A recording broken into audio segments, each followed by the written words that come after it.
Kay buti ng Panginoon, ang tulad ko'y binigyan niya ng buhay na puno ng kulay.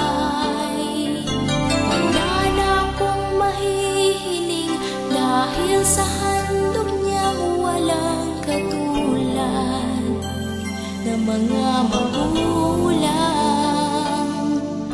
Kapag ako'y nalulumbay,